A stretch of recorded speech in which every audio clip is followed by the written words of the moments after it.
आज हम कानपुर के शिवराजपुर की एक ऐसी कहानी के बारे में बात करेंगे जो है सच्ची, लेकिन आप सभी के होश और कान खड़े कर देगी। दरअसल शिवराजपुर में एक मोहल्ला है। वहां पर एक लड़की है, 14 से 15 साल की है, जिसका प्रेम संबंध एक लड़के के साथ है। लड़का तकरीबन 20 से 25 किलोमीटर की दूरी का है। कुछ दिनों तक इन सबका प्रेम प्रसंग चलता रहता है। छोटी सी बच्ची है, यानी समझ लीजिए 14 से 15 साल की उम्र है। लेकिन एक दिन अचानक से ऐसा होता है कि बच्ची का पूरा परिवार किसी शादी समारोह में शामिल होने के लिए जाता है। 8 से 9 बज रहे थे और बच्ची जो है वो फोन करके अपने प्रेमी को घर पे बुलाती है, यानी जो ये लड़की है, और कहती है कि आज कोई नहीं है घर पर, आ जाओ और यहीं मुलाकात करते हैं। जो दोस्त है उसका, यानी प्रेमी जो है, वो अपने दोस्त को फोन करता है। शुरुआत में घबराता है कि घर पे कैसे जाऊं। इसके बाद उसके दोस्त से उसकी बातचीत होती है और दोस्त कहता है कि ये तो बड़ी अच्छी बात है कि तुम्हें तुम्हारी प्रेमिका मिलने के लिए बुला रही है, और वो भी अपने घर पे।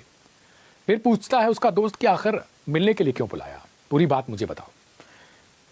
जो दोस्त है उसका, जो प्रेमिका है, उसका नाम कुलदीप है। कुलदीप कहता है कि कह रही है कि उसके परिवार का कोई भी सदस्य घर पर नहीं है, एक छोटी सी बच्ची है, बस उसकी भतीजी है, और मुझे डर लग रहा है कि कहीं मैं पकड़ा ना जाऊं उसके घर पर। तो दोस्त कहता है कि नहीं, अगर शादी समारोह में गए हैं और वो बुला रही है तो बहुत अच्छी बात है, लेकिन याद रखना अपने साथ में कुछ ऐसी दवाएं भी लेकर जाओ। और दोस्त से वो पूछता है कैसी दवाएं, तो वो सेक्सुअल कुछ दवाओं के बारे में जिक्र करता है और उसे बताता है कि शक्तिवर्धक जो गोलियां हैं वो भी ले लो, कुछ किट्स ले लो, ये जरूरी है अगर अपने घर पे बुला रही है।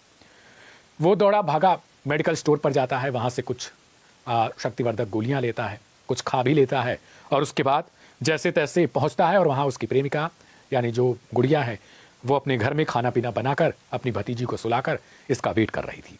8:30 से 9 बजे का समय रहा होगा।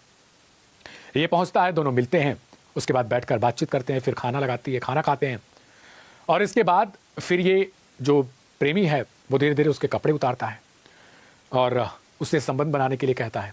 शुरुआत में ना करती है और उसके बाद मान जाती है। कुछ ही समय बाद, और ठंड का मौसम भी चल रहा है, कुछ समय बाद दोनों संबंध बनाते हैं, एक ही बार नहीं कई बार, और प्रेमिका को पूरी तरीके से नंगे किया रहता है, और ये तकरीबन 7 से 8 घंटे।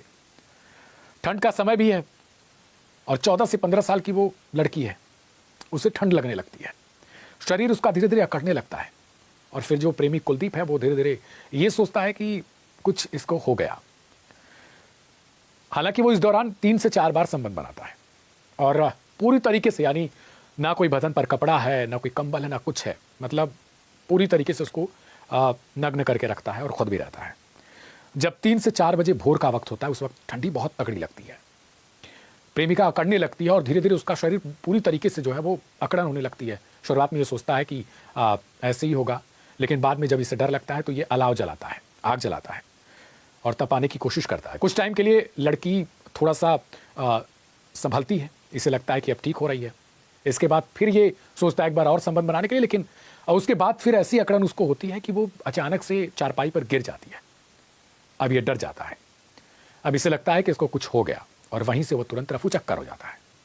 लेकिन इनमें से कुछ घटनाएं, यानी प्रेमी के आने तक का जो समय था, उस वक्त तक उसकी भतीजी जगी रहती है, छोटी बच्ची, उसने ये सब घटनाएं देखी थी। अब जब सुबह होती है तब परिवार वाले शादी समारोह से घर आते हैं, गुड़िया गुड़िया कहकर दरवाजे के बाहर चिल्लाते हैं, दरवाजा पीटते हैं, अंदर से कोई आवाज़ नहीं आती। अंत में उन्हें जबरन दरवाज़ा तोड़ना पड़ता है। दरवाज़ा तोड़कर अंदर जब जाते हैं तब देखते हैं कि उनकी बेटी चारपाई पर अर्धनग्न अवस्था में पड़ी हुई है। शुरुआत में डर जाते हैं, फिर रोना धोना शुरू होता है और उसके बाद उसके शरीर पर कुछ कपड़े पहनाए जाते हैं और उसको फिर भाग दौड़कर जल्दी से हॉस्पिटल ले जाया जाता है। हॉस्पिटल जाते ही डॉक्टर देखते हैं और स्थिति भांप कर तुरंत बोल देते हैं कि अब ये दुनिया में नहीं है, मृत हो चुकी है। पुलिस वालों को सूचना दी जाती है। जो छोटी सी भतीजी रहती है प्रेमिका की, यानी उस गुड़िया की, वो बताती है कि कल कोई आया था, रात में कोई लड़का था। इसके बाद पुलिस को शक हो जाता है। वो मौका वारदात जो जहाँ पर घटना घटी थी, जहाँ पर दोनों मिले थे, उसी कमरे में जाती है और देखती है कि वहाँ पर कुछ शक्तिवर्धक गोलियों के पैकेट्स हैं, कुछ ऐसे किट्स हैं, ऐसे संबंध जो बनाने के दौरान उन्होंने यूज किए होंगे। वो किट्स देखकर पुलिस को पूरा कंफर्म हो जाता है तकरीबन कि घटना क्या रही होगी। इसके बाद पोस्टमार्टम के लिए बॉडी को भेजा जाता है। वहां पर पता चलता है कि मौत आखिर किस वजह से हुई है। फिर पुलिस वाले पता करते हैं कि आखिर कौन वो शख्स था। वो मोबाइल फ़ोन जो वहाँ पर पड़ा हुआ था लड़की का, उसको खंगाला जाता है। उसमें पता चलता है कि लास्ट जो डायल नंबर है वो किसका है। उस पर फ़ोन किया जाता है, फ़ोन स्विच ऑफ। इसके बाद किसी तरीके से उसे पकड़ा जाता है। जब पकड़ती है पुलिस तो पूछताछ करती है और कहती है कि सच सच बताओगे या फिर किसी और तरीके का इस्तेमाल करना पड़ेगा। और फिर वो पूरे राज खोलता है कि वास्तव में वो कैसे इस कमरे में आया, उसने क्या क्या किया, वहाँ आने से पहले शक्तिवर्धक गोलियाँ उसने किस तरीके से खाई और क्या कुछ उस रात को हुआ था। इसके बाद पुलिस की जान में जान आती है। लेकिन ये जो पूरी घटना थी, इससे पूरा कानपुर दहल उठता है। और इसके बाद ये फिर से मांग उठने लगती है कि क्या मोबाइल फ़ोन बच्चों को बिगाड़ रहे हैं या फिर ये बनाने का काम कर रहे हैं। बहुत सारे लोगों के बहुत तरीके के कमेंट हैं पहले से सोशल मीडिया प्लेटफॉर्म्स पर।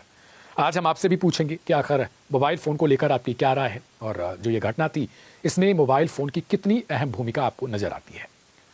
और आजकल के बच्चे बच्चियों और माता पिता को भी इतना सोचना ज़रूरी है कि आखिर उनके बच्चे मोबाइल फ़ोन के साथ क्या कर रहे हैं, किससे बात करते हैं, किस तरीके की बात करते हैं। इन सब चीज़ों पर उन्हें निगरानी करनी पड़ेगी।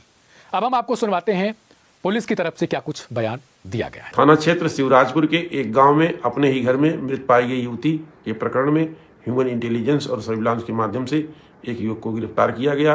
गिरफ्तार युवक ने घटना में अपनी भूमिका स्वीकार की, जिसके आधार पर उसे न्यायालय के समक्ष प्रस्तुत कर जेल भेजा गया है। आज की इस कहानी को लेकर आपकी अपनी प्रतिक्रिया क्या है उसे कमेंट बॉक्स में जरूर लिखिएगा अपने नाम के साथ। और मोबाइल फ़ोन को, जैसा पहले ही हमने बोला कि मोबाइल फ़ोन को लेकर आपकी क्या प्रतिक्रिया है, क्या सोचते हैं आप और कितनी उम्र